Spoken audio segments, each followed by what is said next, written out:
Welcome to Larry the Alchemist, where we discuss all things heavy metal and hard rock. On today's episode, let's rank the Motley Crue albums from worst to best.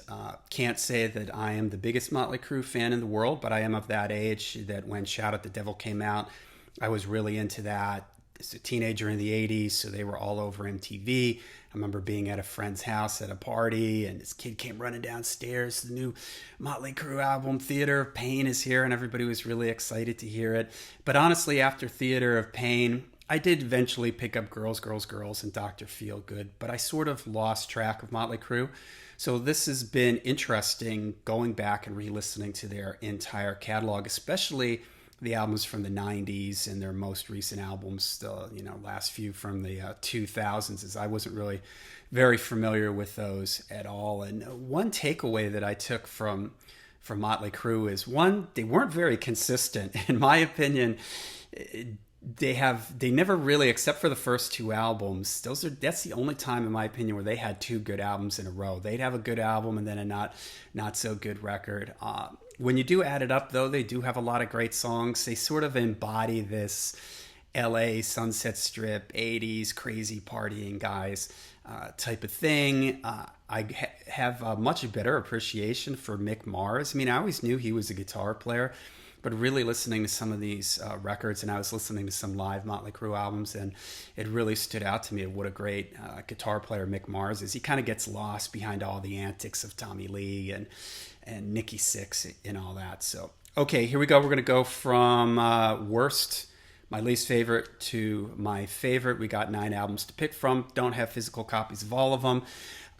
Number 9 for me, my least favorite album from their catalog, is their last studio album from 2008, Saints of Los Angeles. This album just doesn't work for me. I mean, as I was listening to this record, the thought that came to my mind was, and I know that AI didn't exist back then, or it wasn't what it is now, back in 2008, but this sounds like an album that could have been AI generated. If you put in Make Me a Motley Crue album, it is just filled with all kinds of stereotypes. The lyrics are real cringy at times, like down at the whiskey and chicks equal trouble, Emmer Effer of the year, man, the lyrics were terrible. The songs just don't quite click. Motley Crue is one of those bands that their formula is pretty straightforward. So there's this fine line of when things work and when they don't work. Listening to it, it's produced by James Michael. The production is good. It's got kind of an old school feel to it at times. It has a fair amount of energy, but it just doesn't click. It just doesn't work. It just misses the mark on almost every song on here. I do like the title track. I think that's the best song. I think it's got a good chorus. I think it's got a lot of energy. The Animal and Me, that's got a pretty good chorus to it. But I just can't help but feel that it's like close to Motley Crue, but not like some other band trying to sound like Motley Crue. It just doesn't work. Okay, so that's number 9 for me. At number 8 is, and maybe this is a little surprising, I noticed on a lot of people's lists, this is their worst album for them, and that for me is Generation Swine, which comes in at number 8 for me. Most people would probably have this as their least favorite. 1997, grunge is just everywhere. The landscape for metal has completely changed, and Motley Crue kind of try their hand at this. And although it completely misses the mark a lot of times, I find it kind of interesting. And I went into this album thinking that this was going to be the one that I was really going to hate. And there is a lot of things to not like about this record. The production on it is not good at all. The drums are very trash can-like. It's a very noisy, clanky production. The guitars are real sort of industrial, ugly sounding. And sometimes it works. A lot of times it flat out doesn't work. I actually feel like the slower numbers on here work a little bit better. Like Confessions, to me, that's as a good, catchy, mid-tempo one with a nice chorus. I actually really like the song Glitter. Glitter has this electronic, almost like what would you call it? Like a pop, new wave, electro pop kind of sound to it, the way it uses the electronics and everything in it.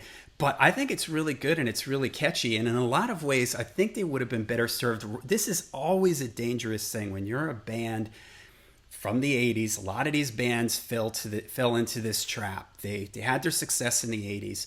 The musical climate completely changed. They try adapting, they try sounding like the kids, and it just never works. You know, the 90s, they just do whatever they can to try to fit in, and it almost always never works. And in general here, it doesn't work either. And rather having them try to sound like what all the young kids were doing at that time, they should have maybe gone a different path, like this song Glitter, maybe like this electro synth pop type of sound. I would have been radical. It would have upset a lot of people, but maybe it would have been them embracing a little bit more of, hey, we're not kids anymore. We're not 19 years old. We're older now. We're more mature. And this is the kind of record that we're going to put out. But otherwise, you get all these songs. Like there's anybody out there. When I listen to that song, I can't help but think of that TV show Malcolm in the Middle and the theme song from Malcolm in the Middle. And anybody that's seen the Marvel WandaVision TV series where they spoofed stuff, TV themes from the different eras, and they did like a spoof on the Malcolm in the Middle song. This is what that song sounds like to me. It sounds like a bunch of old guys trying to sound relevant, and it just doesn't work. It just sounds completely embarrassing to me. I really don't like it. There are some heavy moments that do work. Let Us Pray, I think, is pretty cool. It's got kind of a heavy Korn, Rage type of riff. Let's see here. What is this? Rocket Ship.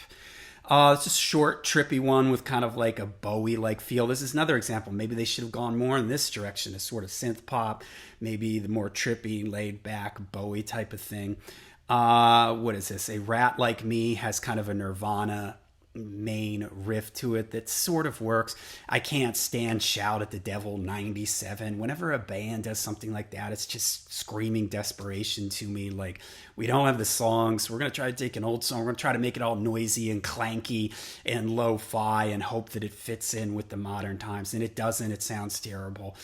So in general, this is not a very good record, but I kind of like hearing them experiment with different things. I think Nikki Sixx and the band in general are good songwriters, so it sort of works at times, but I just wish that they didn't try to sound so much like what was happening at the time. So as it stands, a not particularly very good album. That Generation Swine at number 8 for me. Okay, this may surprise some people that I'm putting this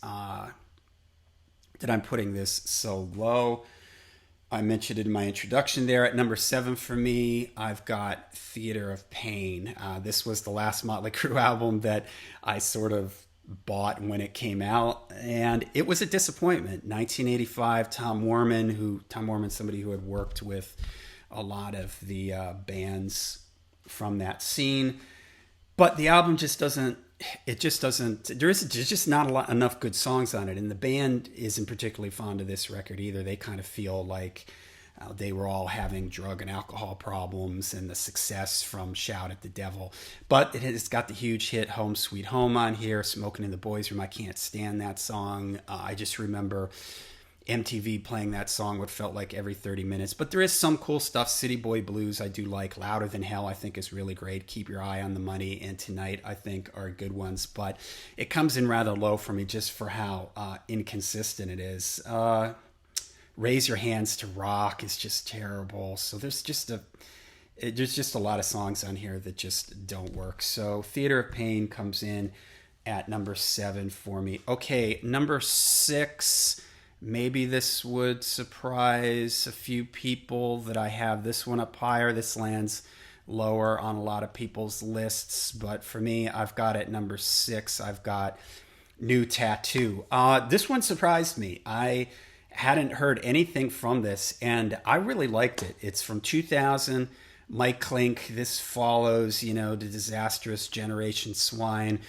Tommy Lee is not on this album. Randy Castillo is here, having played with Ozzy. He's here on drums. Tommy Lee, one of those guys that has a real signature drum sound, and his personality kind of shines through. in the other band's recordings, but I think Randy sounds really good here, and I like this album. I think that there's a lot of good songs in it. I mean, I rank it higher than Theater of Pain. Hell on High Heels, I think, is pretty cool. It's got an AC/DC type riff to it, an old school Crue feel. It's got a catchy chorus. New Tattoo, I really like that one. It's kind of like a country ballad strumming acoustics, sing along chorus, but it's kind of creative and catchy. I like the way they work the lyrics. What is this band? First Band on the Moon, I think, is a really fun song, kind of funny lyrics and vibe to the whole song.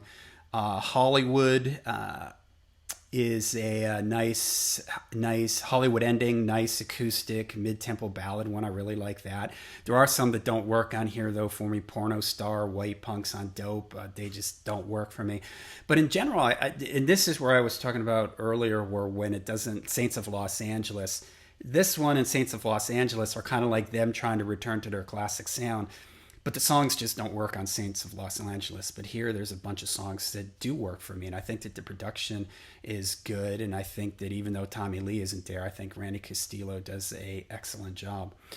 Okay, next, number 5 for me is I've got Girls, Girls, Girls at number 5. This comes in a little low on my list too. As I was making this list, I was sort of jotting down the songs that I really like, and as I did that and went through the albums, I was kind of surprised, like, yeah, there's not as many good songs on here as I thought there were. This is 87, Tom Werman is back again, but it does have some really great songs on it. It's got the title track, Wild Side, 5 Years Dead, Bad Boy Boogie isn't bad. The production is really good. It's got a really nice old school kind of Crue feel to it. So that one comes in at number 5. Jailhouse Rock, I hate that. It's like, why? That, to me, that's just total filler. But there's a couple songs on here that don't quite live up to the expectations of the really good songs on here. Okay, coming in at number 4 for me, and I have this on CD, but I couldn't find the cover. Dr. Feelgood. This is 1989. Bob Rock produced it. This is probably the peak for Motley Crue. Girls, Girls, Girls had a bunch of popular songs on it that got on the radio and MTV, and this goes to the next level where a whole bunch of these songs just blew up really big. The production is huge. I remember reading Lars Ulrich saying that he heard the drum sound on this, and that's what he told Bob Rock. He wanted this drum sound on the Black album, and it does sound great. This is a fantastically produced record. The title track is great. Slice of Your Pie, I like that one. Kickstart My Heart, maybe slightly overplayed, but I still like it. That main riff is pretty killer.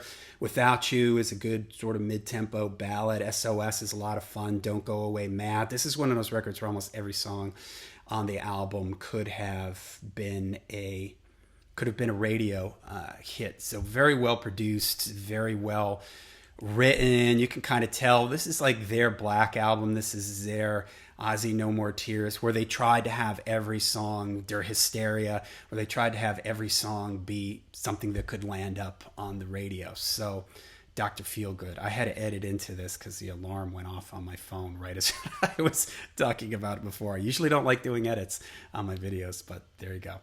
Okay, let's see here. We are now at number 3, and this may be a surprise, but I think that this album has grown over the years and it's developed a lot of fans, and that, for me, number 3 is the self-titled album. It's got John Corabi on vocals. This came out in 1994. Bob Rock again is producing on it. I think the production is great, and this, for me, now I mentioned Generation Swine and how that totally didn't work because they were trying to sound like what was going on at the time. Here you feel this a little bit. The grunge 94 is already happening. You can hear them sort of embracing the grunge sound. The guitars are down-tuned. The mix is a little bit dirtier and grittier. I think John Corabi's vocals really fit this time frame. and was a cool change for the band. He has more of a rougher, bluesy, whiskey-soaked kind of voice, and it really works on a lot of these songs. And I just think that this is just a really, it's an album that got completely overlooked because, again, 94 grunge has completely exploded. Nobody was interested in Motley Crue at this point, and it's a real shame because there's a ton of great songs on this record. In fact, I didn't know anything about this record for the longest time. I saw John Corabi doing an acoustic set on the Monsters of Rock cruise, and I was like, man, what are all these? Are great songs. And I heard him say at one point, like, something about these are all songs from the self-titled Motley Crue album. And I was like, wow, I got to check this record out. And I went and I couldn't find it anywhere. This CD is hard to find, but I started listening to it and was like, man, this is a really good album. So it sounds like it fits in the 90s. It still sounds like Motley Crue at times, but it sounds like them evolving, creating their own sound, not imitating, which is, I think, what makes this album really work. Uncle Jack is really cool. At the end of that song, it's got this sludgy, heavy Soundgarden-like riff. And there's, again, at times on this record, you can hear them sort of acknowledging what was going on in the grunge world at that time. So Uncle Jack, cool. That heavy Soundgarden riff at the end is awesome. Hooligan's Holiday, I really like that one. Heavy blues, but slightly old school feel to it. A good example of mixing both grunge and kind of the old style. And again, Corabi's voice really fits this kind of blues type stuff. Misunderstanding and Love Shine are cool. They've acoustic ones. They've got an acoustic vibe to them, kind of like a Zeppelin or Tesla, like when Tesla does acoustic type stuff, and Tesla very much influenced by Zeppelin. So I really like those. Poison Apple is cool, hard driving 70s rock. Hammered is a funky, bluesy one with some edge to it. Corabi sounds great on that one. What is this? Till Death Do Us Part is really dark and heavy. The verse, like, part in that has this really kind of not very typical Motley Crue type of feel to it. The album is a little too long, CD errors and kick here. If they had some people filling up all the time on CDs, if they had taken a couple songs off this, I think it could have been even stronger. But as it stands, it's an album that I really like. I return to very often. I find it very refreshing, and I just kind of love the vibe on it in the songs, and I wish they could have continued with that version of the band. Okay, number 2, and maybe this is a surprise too. Number 2 for me is Shout at the Devil. There's no arguing this is an amazing record. I'm pretty sure I did a video on this. I'll link down below any other Motley Crue videos that I've done. 83, Tom Werman. Looks That Kill, Bastard, Red Hot, Too Young to Fall in Love, Knock 'Em Dead, 10 Seconds to Love. I do wish the Motley Crue had stuck with this more heavier, darker vibe instead of where they went to with Theater of Pain. But great album. Love the production on it.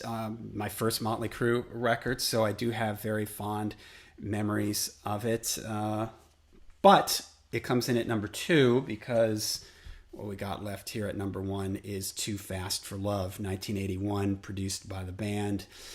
I originally had Shout at the Devil at number 1 for me, but when I sat down and just started writing down all the songs that I like on this, I had to go with this record. I just love all the songs on this. And they almost have it has like a glammy 70s sweet Mott the Hoople kind of vibe to it. I've often gone back and forth with the not using the term hair metal. People say use the term glam metal. But for me, a lot of the bands don't have a glam metal sound. But this album does have a glam metal sound to me, and I kind of wish they had stuck with the Shout at the Devil vibe too. But if they had stuck with this vibe, I could have really gotten into this too, because there are just so many good songs on here. Too Fast for Love, fantastic. Live Wire is great. Love Tommy Lee's drumming in that. Public Enemy number 1, Take Me to the Top, Merry Go Round. I also love the guitar sound on this record. It's got a very low budget sound to the album, but man, it's the guitar and the drums. It's really just kind of there in your face, and the guitar just sounds so good. Merry-Go-Round, Piece of Your Action. Oh, I love that. Come On and Dance. I love the cowbell in that, and just a sort of melodic but heavy vibe to that. Just good, great album. I just really, really love this album. So very close for me. Shout out The Devil and Too Fast for Love. All right, there you go. There's my ranking. Number 9, Saints of Los Angeles. 8, Generation Swine. 7, Theater of Pain. 6, New Tattoo. 5, Girls, Girls, Girls. 4, Dr. Feelgood. 3, Motley Crue, self-titled Motley Crue. Number 2, Shout Out The Devil. And number 1, Too Fast for Love. So let me know what you think of my picks. How would you rank them? I'm curious too where everybody out there would rank some of the later ones, like the self-titled Motley Crue, Karabi one. Where do you guys put Theater of Pain? Where do you put Generation Swine? You know, those are some of the ones that seem to be different on my list than most people's lists. So let me know what you guys think down below in the comments. Check out my other Motley Crue videos. Till we see you again, make sure you stay metal.